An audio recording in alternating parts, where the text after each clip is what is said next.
Hello everyone and welcome to my second episode of What If Deku Had a Fire Quirk. And today we're going to be continuing it because that's how series work on YouTube. Quick word from our sponsor, me. I just wanted to say how close we are to 100 subscribers. It's actually kind of insane. I didn't expect to get this far.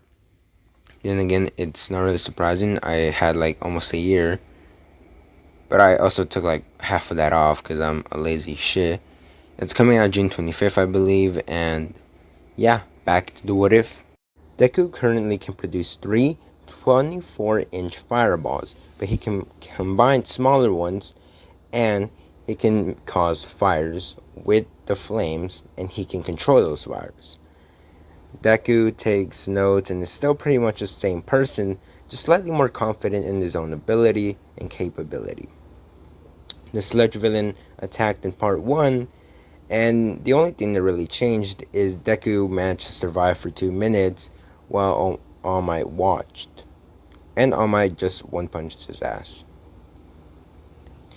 Deku and Bakugo would be training against and with each other to reach the level they need to for the UA entrance exam, as Bakugo is more placed in reality. They would either train in the woods, just 1v1s and lighting shit on blaze, or they would go to gyms that are specified for Quirk use, which I think the latter is probably more possible. Deku arrives at the entrance exams earlier than in canon, which means he does not meet Ochako, and he is much more confident than he is in the main story. He faces the 1-point robot as in canon, and just Kamehamehas his ass, throwing a 24-inch fireball straight through the core of the robot, smashing it to bits. From then on, Bakugo and Deku share the leaderboard at the very top. Bakugo is physically stronger, which gives him an edge in this close corner battle. The 0-point robot would eventually appear, and Deku would be in the crowd, people running away instead of just standing on the ground.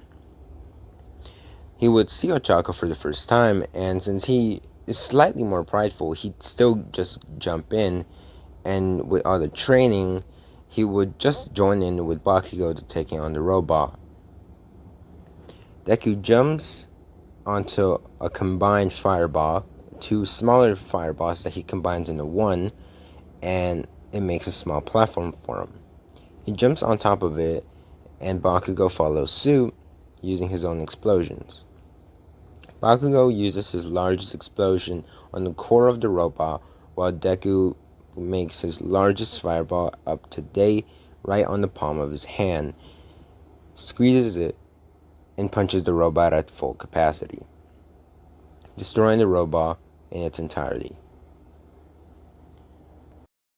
The day of the results come, and Deku isn't nearly as nervous as he was in canon, nor is he surprised when he's accepted into UA. He doesn't meet Ochako, or basically she's not mentioned at all, and the points are much more different.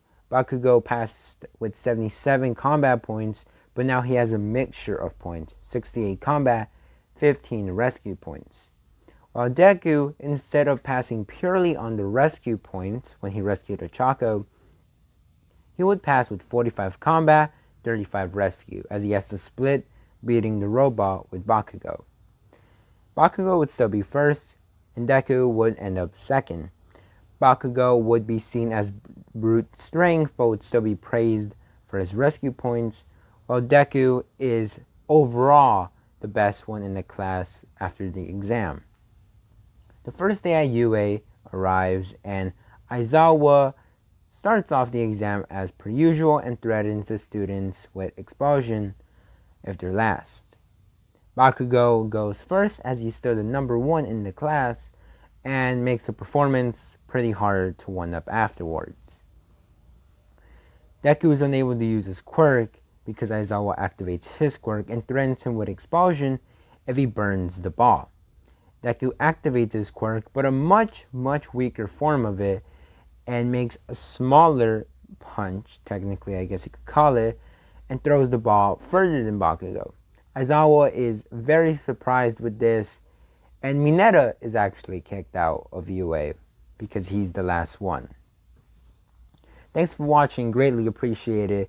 I know this episode was kind of short, but hopefully the next one will be longer. Like and subscribe, and see you in the next one.